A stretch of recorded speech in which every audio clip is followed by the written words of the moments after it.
हाँ, तो 11th start कर रहे हैं हम आपका टॉपिक मैथमेटिकल टूल्स। फिज़िक्स में आपको कुछ मैथमेटिकल टूल्स के बारे में पता होना ज़रूरी है, जिनमें से एक है ट्रिग्नोमेट्री। और ट्रिग्नोमेट्री के बारे में आपको तब पता होगा जब आपको पता होगा एंगल के बारे में। तो अभी हम बात करने जा रहे हैं एंगल के बारे में।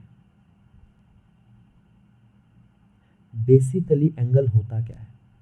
ये एक शेप है जो बनती है दो लाइंस के बीच में या रेस के बीच में, जो डाइवर्ज करती है किसी कॉमन पॉइंट से या वर्टेक्स से। ठीक है, तो ये है हमारा कॉमन पॉइंट, ये है हमारा कॉमन पॉइंट। ओ नाम दे देता हूँ मैं इसको थोड़ी देर के लिए। यहाँ पे हमारे पास जो रेज हैं वो ये है रे 1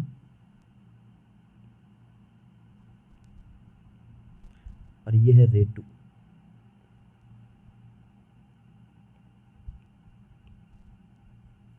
ठीक है, जो यहाँ पे रे बनती है आपकी, वो रेडियस का काम करती है, और इसके सामने जो चीज आती है उसे हम कहते हैं आर्क।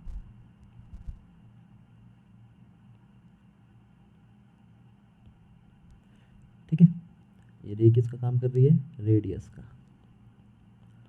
और इसकी एक छोटी सी टेक्निकल डेफिनेशन निकल के ये आती है कि एंगल होता है आर्क अपॉन रेडियस। एंगल को हम जनरली थीटा से रिप्रेजेंट करते हैं। ABCD से भी कर सकते हैं। ABCD से हम वेरिएबल को रिप्रेजेंट करते हैं। तो जब आपका angle as a variable trigonometry में यूज होगा तो वो ABCD से भी रिप्रेजेंट किया जा सकता है।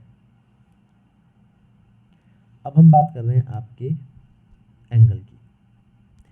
ये रहा आपका थीटा। ठीक है, दो रेज हैं, ये देखो फिगर को एक बार फिर से देख लो। दो रेज दिखाई दे रही है आपको। ठीक है, आर्क बनी हुई दिखाई दे रही है, और वो आर्क सबटेंड करने के लिए जो एंगल चाहिए वो थीटा है। ठीक, आगे बढ़ते हैं। तो ये था आपका एंगल की डेफिनेशन। अब यूनिट क्या है इसकी?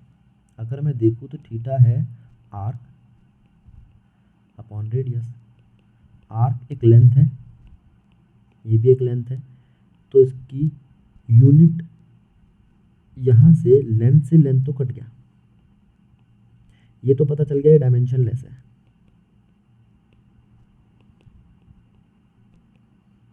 लेकिन ये कैसे पता चलेगा कि इसकी यूनिट क्या है? तो यूनिट इसकी कन्वेंशनली जो यूनिट चली आ रही है वो है रेडियन।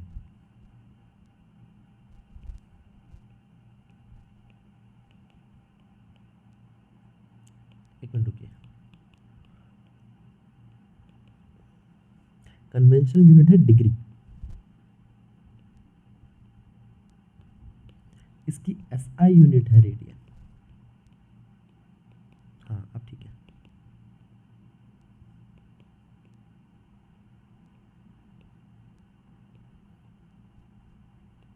ठीक है, अब ये कन्वेंशनल यूनिट आपने कब देखी? तो सब बच्चों ने एक चीज देखी होगी, उसे कहते थे डी। ये यूज होता है आपके जब आप बात करेंगे छोटी क्लासों में डी स्टार्ट हो जाता है।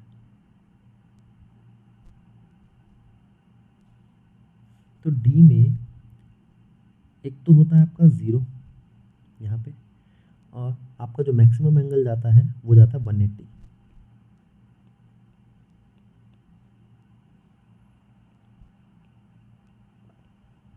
अभी पूरा बना के नहीं दिखा रहा मैं, ये 90 डिग्री ले लीजिए। राइट एंगल भी कहते हैं इसको, आपको पता ही होगा। ये हमने बात कर ली है, 10th क्लास तक ये चीज़ें आ चुकी है। ठीक है, अब बात करते हैं हम, जब आपने इसकी बात करी तो यहाँ 180 डिग्री पाई रेडियन के इक्वल होता है। ये आपका एक फॉर्मूला याद रखेंगे। तो फिजिक्स में जो चीज़ें हमारे काम आने वाली है, जो आपके फर्स्ट चैप्टर में आपको दिखनी चालू हो जाएगी, वो है एक तो एंगल की यूनिट।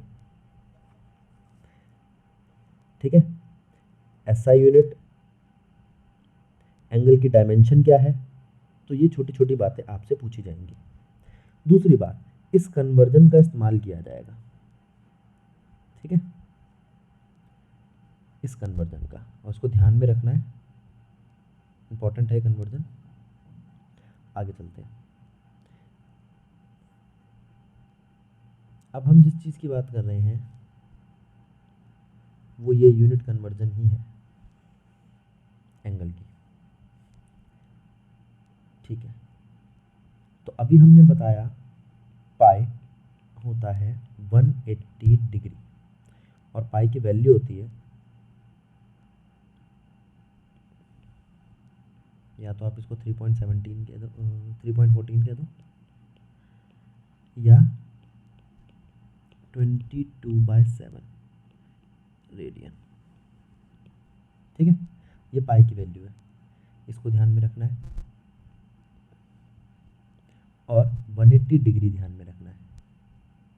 तो इस एक्सप्रेशन को हमने ध्यान दिया और बनाया 1 डिग्री कितना होता है, पाई/180, ठीक है।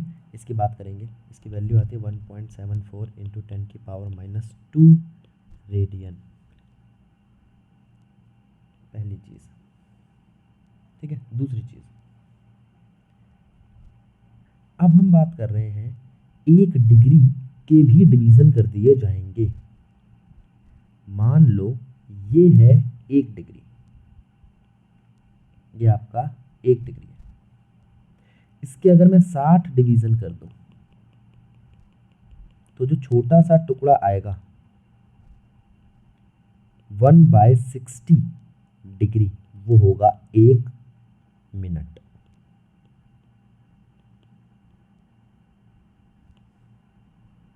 दोबारा समझाता हूँ, 1 मिनट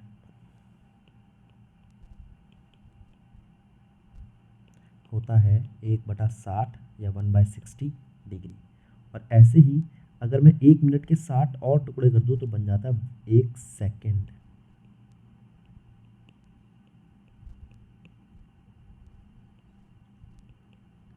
या 1/3600 डिग्री, ठीक है। ये बात समझ में आई। अब इस यूनिट कन्वर्जन को हम यहाँ पे देखते हैं और ध्यान रखेंगे इसको कैसे कैसे हमने चीज़ें देखी हैं। पहला, 1 डिग्री का क्या मतलब है, पाई/180, और पाई/180 का क्या मतलब है, 1.74 इंटू 10⁻⁻2 रेडियन, और 1 मिनट का क्या मतलब है,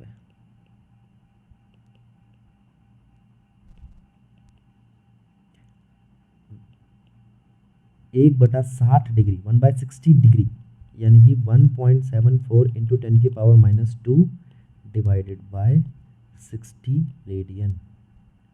इसकी वैल्यू आती है 2.91 10⁻⁻4 रेडियन। फिर तीसरी चीज़ आती है 1 सेकेंड, इसका क्या मतलब है, 1/60 मिनट, यानी कि 2.91 10⁻⁻4 रेडियन डिवाइडेड बाय 60, तो 4.85 10⁻⁻6 रेडियन इसकी वैल्यू बनती है, ठीक है। तो आपसे ध्यान क्या रखना है आपको, एक तो 1 रेडियन कितना है, 1 डिग्री है 1.74 10⁻⁻2 रेडियन, 1 मिनट है 2.91, ये याद रखनी है बेटा, वैल्यू कैलकुलेशन में बार बार आएगी, इसलिए आप इसको याद ही रख लो तो ज़्यादा अच्छा है, टाइम बचेगा आपका, ठीक है। ये आपका एनसीईआरटी का एग्जाम्पल नंबर 1 भी है, इससे आपका एनसीईआरटी का लेसन नंबर 2 का एग्जाम्पल नंबर 1 सॉल्व हो जाता है, ठीक है। अब इसके बाद छोटी मोटी चीज़ें आती है जो आपने ट्रिग्नोमेट्री में देखी है।